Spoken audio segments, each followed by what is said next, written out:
Fight fans, welcome to the PBC Podcast, brought to you by Premier Boxing Champions with your host, Kenneth Bouhairie and Michael Rosenthal.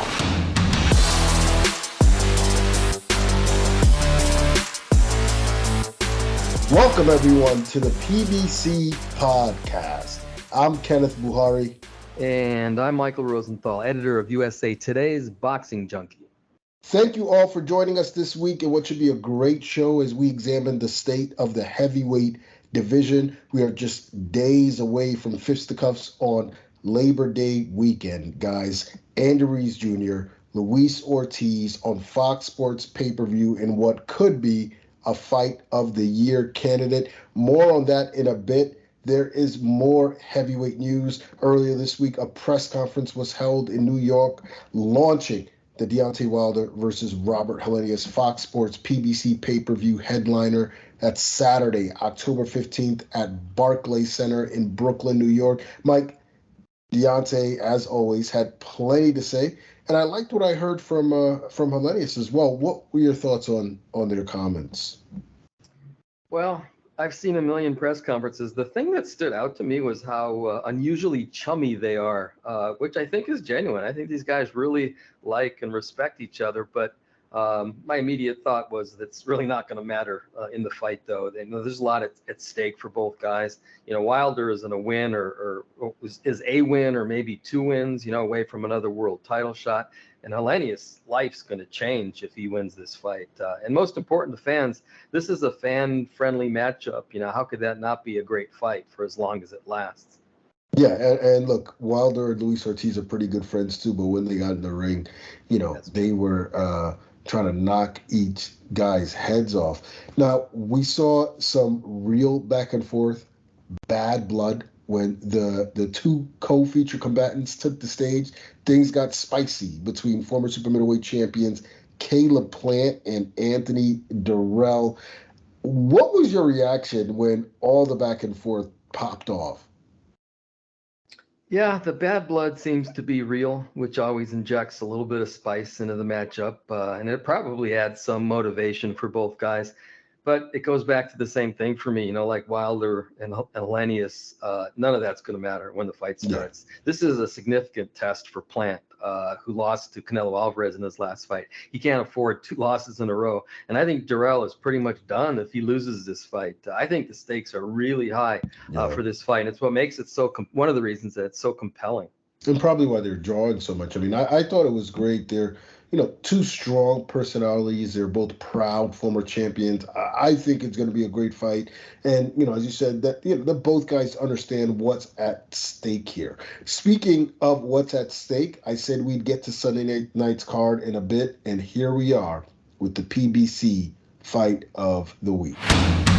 This Sunday, September 4th, heavyweights collide as former unified champion Andy Ruiz Jr. takes on Luis Ortiz atop a FOX Sports PBC Pay-Per-View from Crypto.com Arena in Los Angeles. The pay-per-view action begins at 9 p.m. Eastern Time, and we begin here with the essentials. Okay, here we go once again. Andy Ruiz, 34-2, 22 knockouts. Luis Ortiz, 33-2, 28 knockouts. They are both 4-1 in their last five. Ruiz has 2 KOs. In those fights, Ortiz 3. The last fight for Ruiz, he outpointed Chris Arreola in May of last year. Ortiz's last fight was his technical knockout of Charles Martin on New Year's Day. Andy Ruiz has a 61% knockout ratio. Ortiz 76%. Although, you know what? BoxRec, for whatever reason, counts 2 no contests on Ortiz. So in the fights that are actually actual fights, he has an 80% knockout ratio, which is really high. Rounds, Ruiz has fought 175 rounds. Ortiz 168.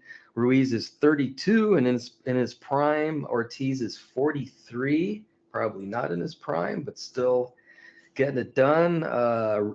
Ruiz turned pro in 2009, Ortiz 2010. They both fight from an orthodox stance. Andy Ruiz, 6'2", Ortiz, big man, 6'4". Ruiz has a 74-inch reach, 78-inch reach for Ortiz, so that's an advantage. Andy Ruiz is from Imperial, California, which is in Southern California, and Ortiz lives in Miami, but he's from Cuba. No, we talked about high stakes. This fight has serious implications for the heavyweight division and for both fighters. Why is this a must-win for Ruiz? I don't know if I would necessarily define it as must win, but it certainly is an important fight for him. The win over Joshua was more than 3 years ago. He hasn't had really any momentum since then. He lost the rematch. And he looked so-so in his comeback win over Areola more than a year ago. He needs to get rolling if he hopes to take a step toward another world title. If he wins, maybe he gets the Wilder-Helenius winner, which would be a really big fight. That could lead to a title shot. If he loses, it's back to the drawing board again for him and more stagnation. So, Ruiz pretty much has to win this fight. What about Ortiz? Well, the man is 43 years old. He's not going to get many, if any, more chances, to build toward one more shot at a world title. He still dreams of winning a major belt, and his time is running out. If he loses on Sunday, I don't know what his path is to get that world title belt. Imagine if he wins, though. Man, that'd be quite a shakeup. What are your thoughts on Ruiz's new trainer, Alfredo Osuna? He was working with Eddie Reynoso before. Prior to that, Manny Robles. What's your take on Ruiz having a new trainer heading into this fight? Honestly, I think this works for him. Ruiz parted ways with Reynoso because Reynoso was spread too thin. Reynoso is one of the hottest trainers in the world. He's got a lot of guys.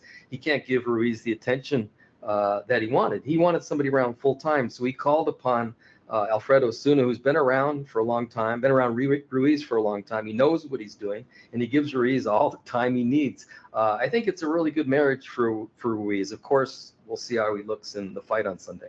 Yeah, absolutely. And Ruiz also mentioned that Osuna's really good with in terms of preparing for southpaw. So we'll see if that comes into play. We talked about, or you mentioned Ortiz's age, 43 years old. Is he still dangerous at 43?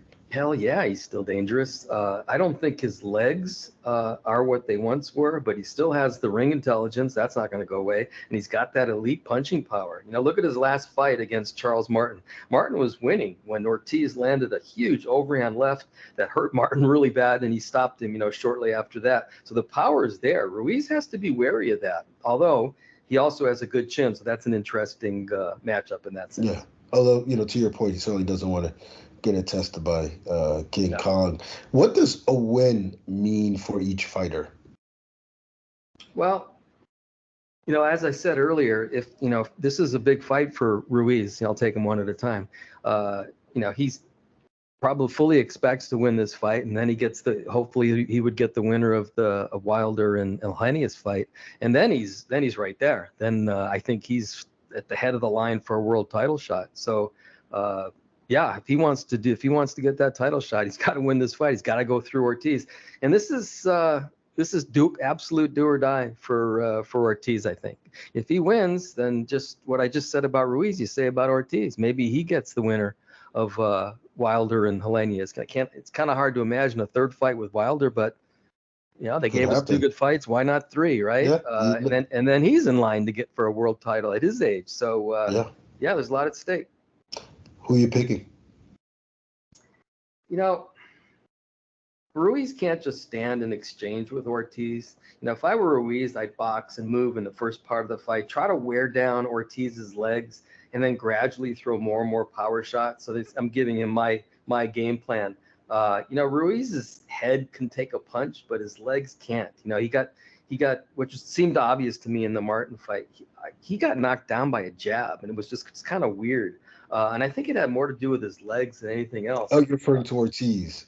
I was lost there. You said Ruiz. I'm sorry. Did I say Ruiz? You might have. I don't know. But yeah, definitely. I completely agree with you regarding. Yeah, Martin put Ortiz down with. We know what happened at the end of the fight. Ortiz got him, but Martin put him down with a jab. It was a kind of weird situation. It made me think that his legs just aren't there. Anyway, I see Ruiz knocking Ortiz down at least once in the fight and breaking him down.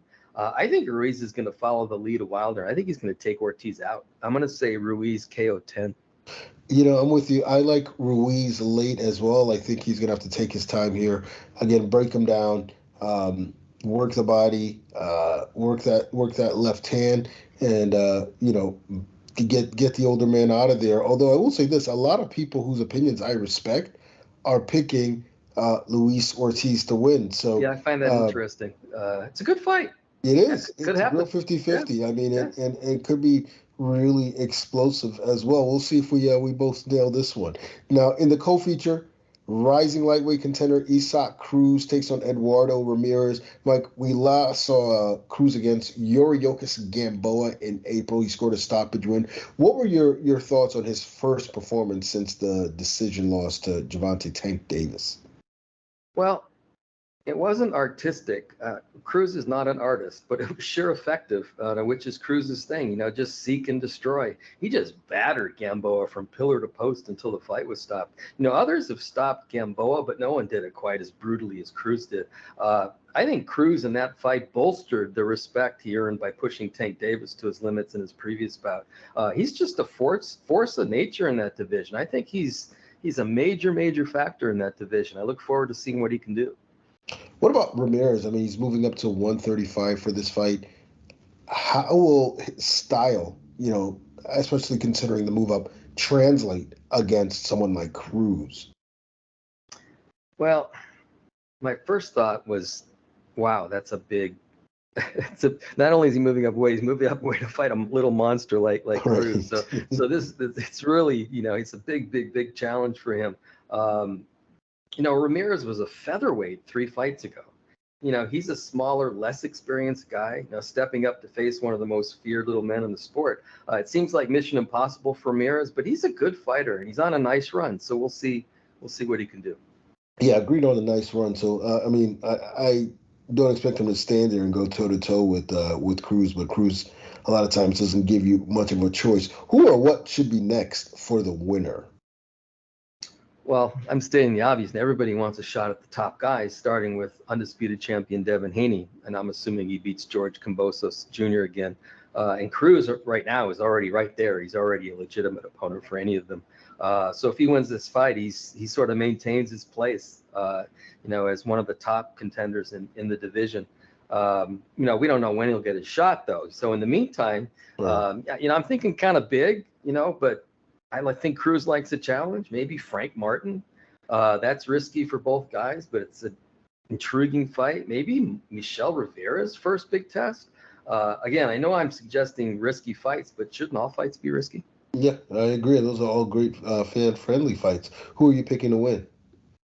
Well, as I said, Ramirez is a good fighter. I have to emphasize that. He's a good boxer. He's an aggressive guy. And while he's not a great puncher, check out his knockout of Miguel Flores. That was a great shot that took out Flores. All that said, I think this will be a monumental challenge for him, and I don't see him meeting the challenge. I think Cruz is going to wear him down with his relentless pressure and stop him in the second half of the fight. I'm going to say Cruz KO 8 or 9. Yeah, I agree with you. I am going with Isaac Cruz. I'm going even earlier than that. I like Cruz in round 5 or 6 or so. I think he's gonna start hot and he's just gonna break his guy down and get him out of there pretty quickly. Also on the card, we've got the return of Abner Mares. This is such a good card. Now, Mares, the former 3 division champ, ends a 4-year hiatus, and he won't be taken on a soft touch as he faces Miguel Flores. Mike, what are your thoughts on Abner Mares' return? I'm all for it if that's what he wants, and he obviously wants it. The really good thing is that he doesn't need it. It's kind of, sometimes it makes me sad when a guy comes back because he needs money or he needs attention or whatever it is, usually money. Abner's already accomplished so much in his career. He's already into a second career as a TV analyst on Showtime, and money's not an issue for him. He just wants to fight. And he's not beat up. He's fresh, especially after a 4-year break. His eyes are okay, according to the doctors. Why not do it? Yeah, I know he spoke to a battery of doctors and he got a clean bill of health, but is Miguel Flores too good of a fighter for a comeback bout? Well, first, I don't think Abner would have wanted to face a pushover in his comeback fight, which is why he's fighting a guy like Flores. Flores if you recall, Flores gave a credible performance against Leo Santa Cruz in 2019.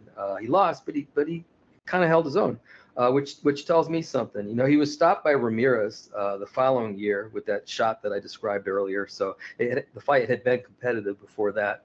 And then in his last fight, he kind of gave an unexplainable performance.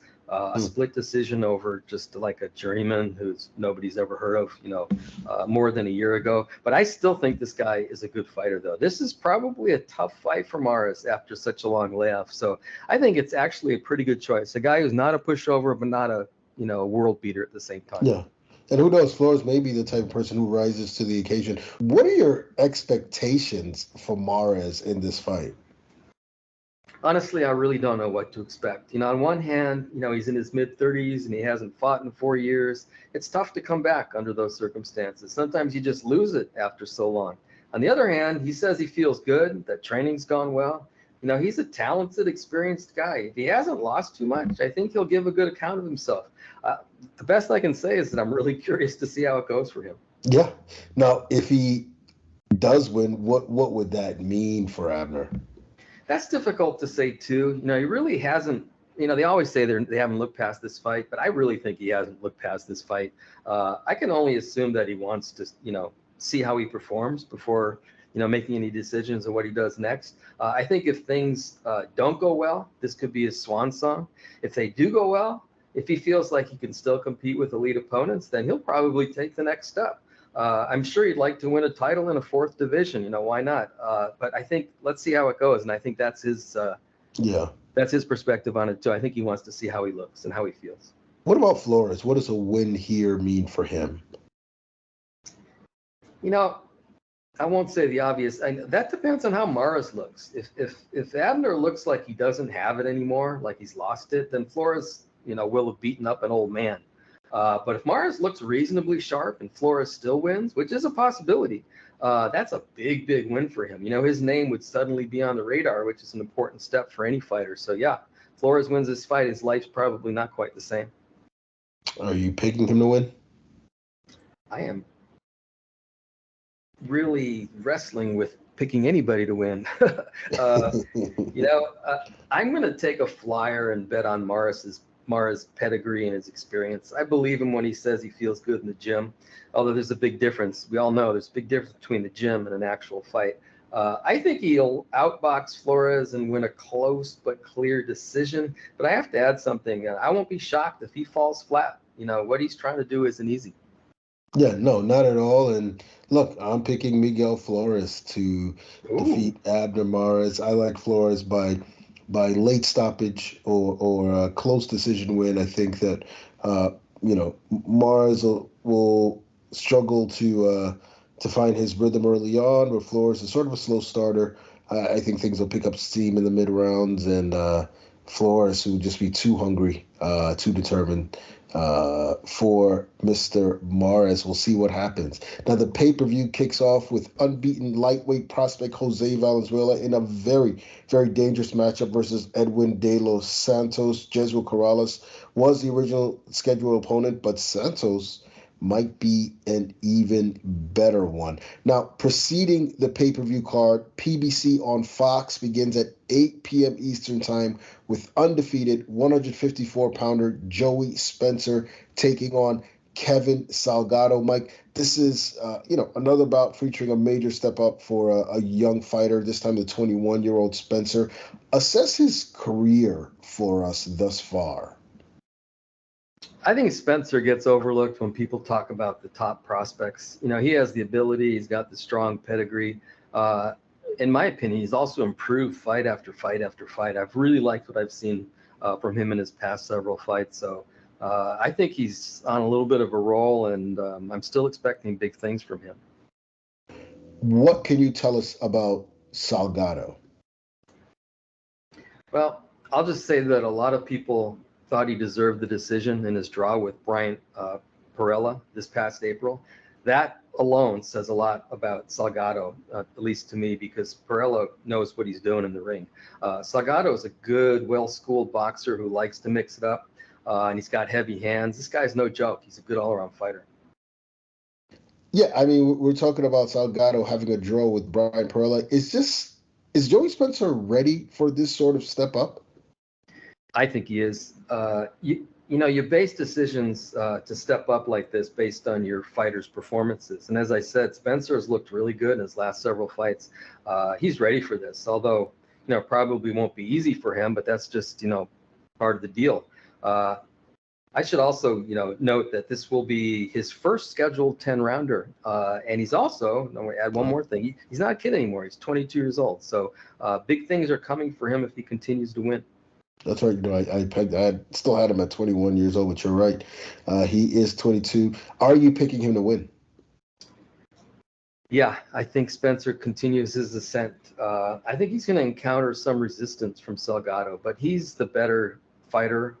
He's got more firepower. So he'll have his hand raised at the end. And I'm going to say Spencer by a clear, unanimous decision. I'm going to say Spencer by close decision. I think he will have his hands full against Salgado. It's a big step up for him, but I expect him to pass. Now, the boxing action on Sunday begins with PBC on FS1 at 7 p.m. Eastern Time. Another great matchup as bantamweight Raees Aleem takes on Mike Plania. You don't want to miss any of this action, nor what Mike and I are going to discuss on Toe to Toe next. Labor Day weekend. Andy the Destroyer Ruiz Jr. headlines an epic night of fights. This is a man that wants it. The former champ squares off against Luis King Kong Ortiz. King Kong. In a highly anticipated all-out heavyweight brawl. Wow. And don't miss Mexican phenom Isaac Pitbull Cruz as he battles Eduardo Ramirez. Plus the return of Abner Mares and much more.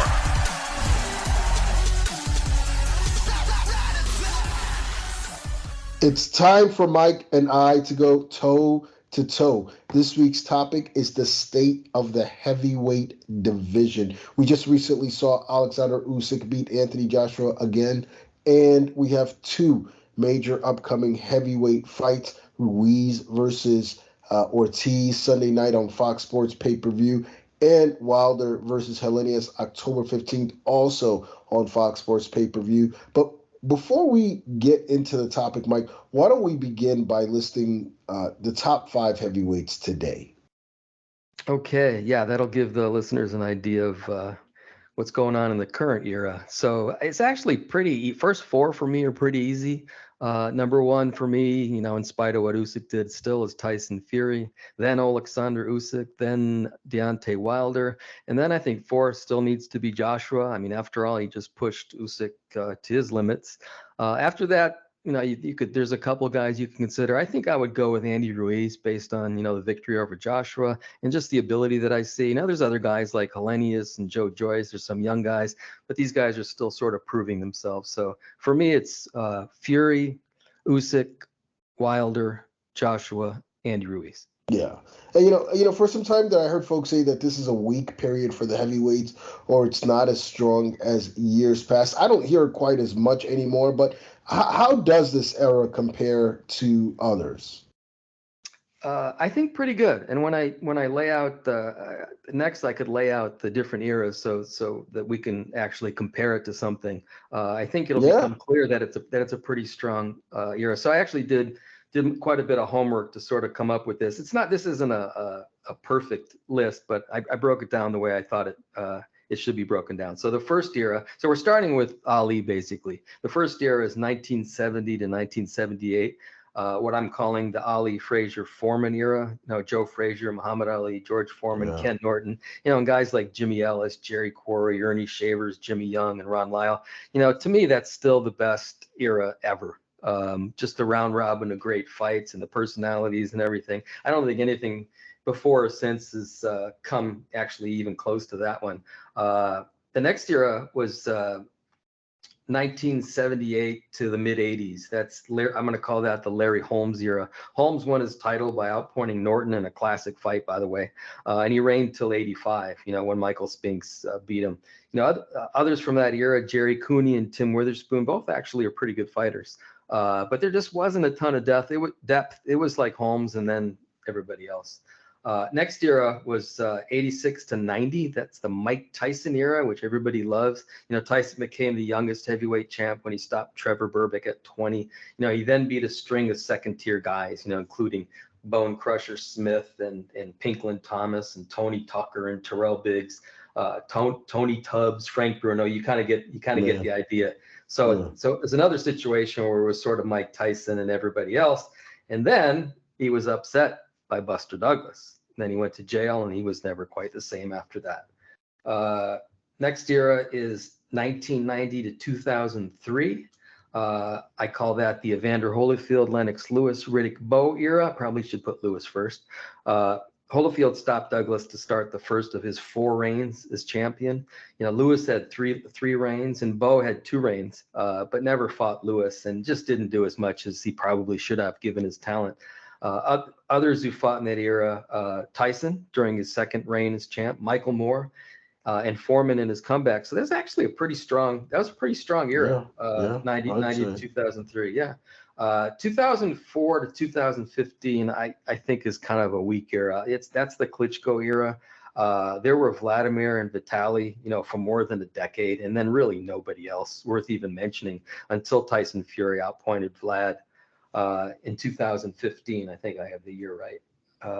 And then it was 2015. And then the current era, and then we're done. The current era is 2015 to the present, which I call the Tyson Fury, Deontay Wilder, Alexander Usyk era. Usyk's part of a heavyweight era.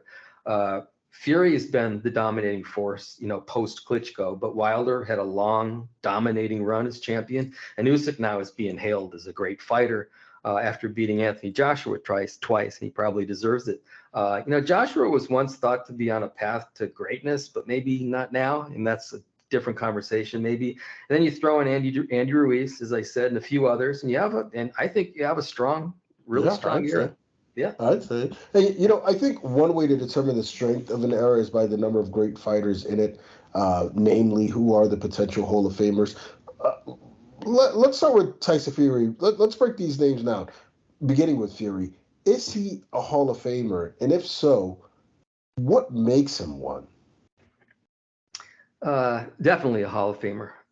Sometimes, to be really frank, sometimes the standards aren't necessarily that high. So he's definitely a Hall of Famer.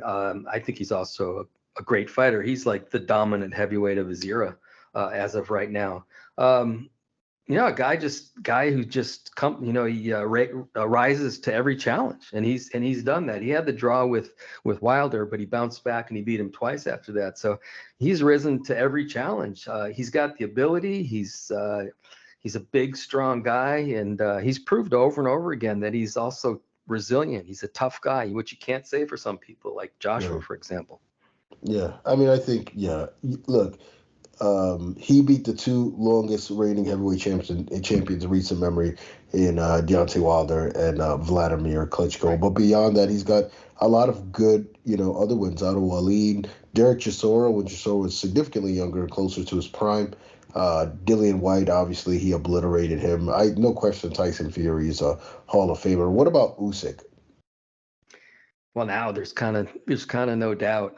He's made the most out of what is, I think, 4 fights at heavyweight. He's already, some people are already calling him an all-time great when you combine his undisputed cruiserweight championship, and then he moves up to heavyweight and has done what he's done. So what he's done is amazing, and people are just amazed by his ability. The guy's just I don't use this word too often, but he's a boxing savant. He's just a tremendous boxer. But on top, that's not enough, though. On top of that, he's a really, really determined, mentally tough guy. I think that's how he beat Joshua in the second fight. Obviously, his skill played a role, but I think he was just tougher down the stretch, as his trainer Robert Garcia said. He's a small heavyweight, doesn't have a ton of power, but it hasn't stopped him so far. So if he fights Fury and beats Fury, then what is he? I don't know. He's an all-time great heavyweight, I guess, if that happens. So I really, really want to see that fight. Yeah, and I think that, based off just his cruiserweight resume, he had a pretty strong case for the Hall of Fame then as, undisputed champ. I think when you factor in what he's done at heavyweight in being the unified champion, no question. Let's move on to the bronze bomber, Deontay Wilder. Is Deontay Wilder a Hall of Famer? Oh, absolutely. for whatever reason, people are just fixated on the fact that he's not a boxing savant, if you will. So he's not the greatest technician in the world. But why does that matter? It hasn't stopped him from winning fights, from dominating his opponents, from being the most devastating puncher maybe in the history of the sport. I probably should have checked. I don't know how many title defenses he had, but he had a long reign where he just dominated one contender after another.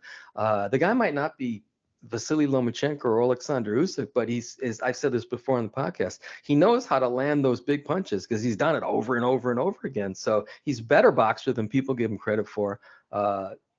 Unbelievable puncher. And then another thing, maybe people don't focus on enough, is the guy's got a heart the size of Earth.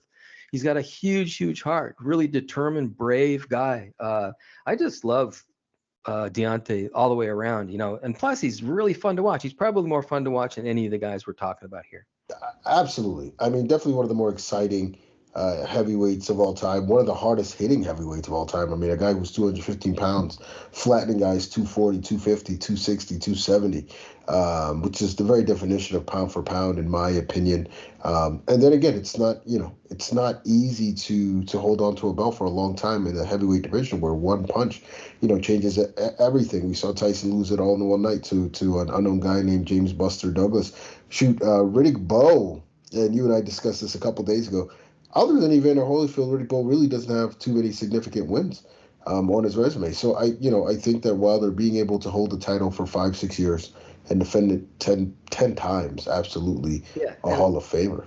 Oh, absolutely. And the fact is, he lost to maybe an all-time great, and almost beat him. Especially in the last fight, he put him down 2 times. So his only losses are against an all-time great. So it's not as if he got beat by some punk. He got beat by a great heavyweight. Yeah, exactly. And they had an epic trilogy. So it says a lot about both guys. What about Anthony Joshua? Is he a Hall of Famer? You know what? I gotta think that he is, but I don't know. Maybe not. I think he is, but I think the door is open to the possibility that he isn't, because I think he's a little bit of a disappointment based on expectations. But look what he's accomplished. He beat Klitschko. He's got other big wins. He's a 2-time heavyweight champion. Dominated most guys that he's fought. He just had some weird losses. He had that first loss to Andy Ruiz Jr., which I think really damaged his reputation almost beyond repair, because he just looked like he quit in that fight. He got discombobulated, there's no question about it, but it just looked like he didn't want to fight anymore. Maybe he just didn't know how to move forward. He just didn't know what he was going to do.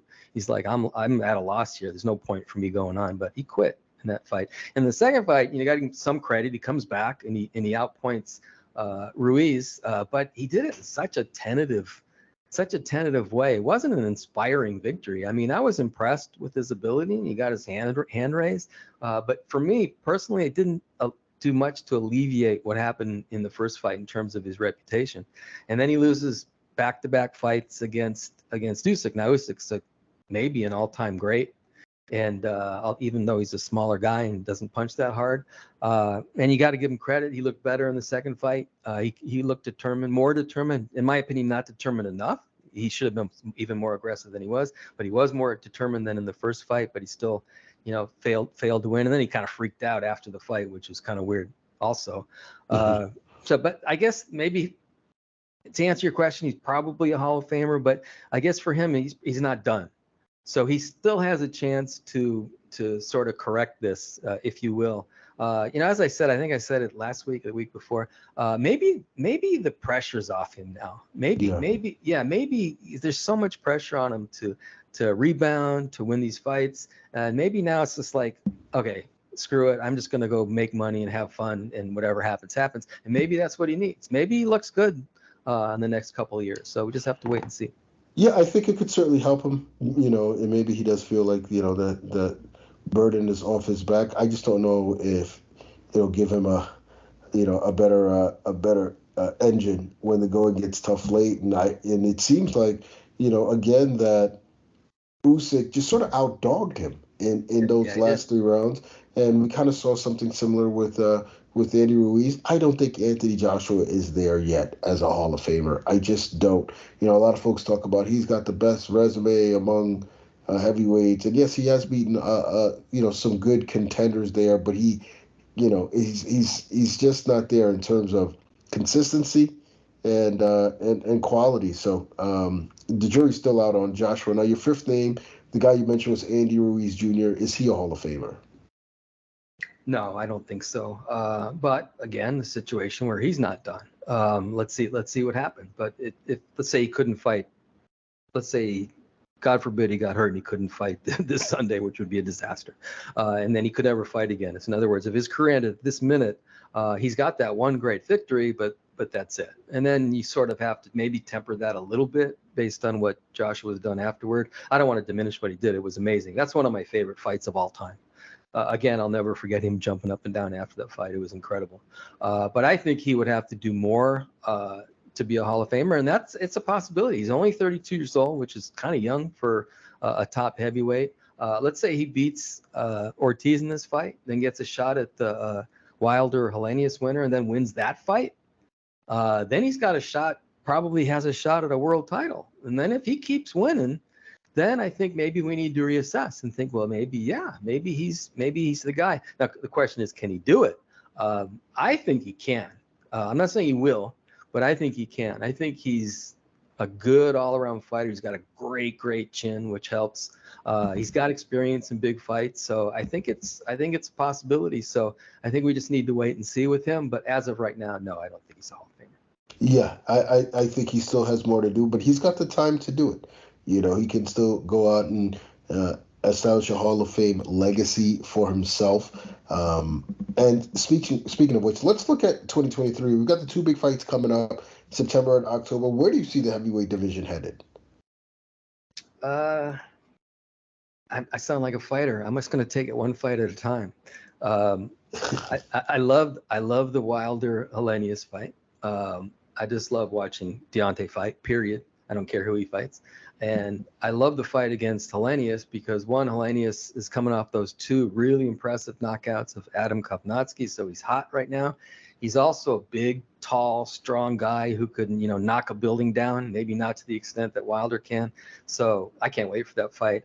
And then there's the big one. Then there's Fury and Usyk for all the marbles if both guys want it and they make it happen. So that's an enormous fight. And then these guys we're talking about are just going to get back in line. So let's say Fury fights Usyk, and I think Fury beats Usyk. Then what? One of the other guys that we're talking about is probably going to end up fighting Fury again. So it's one of the things that made the 70s era so great. It was the round robin. They kept fighting each other, although Ali only fought Foreman one time.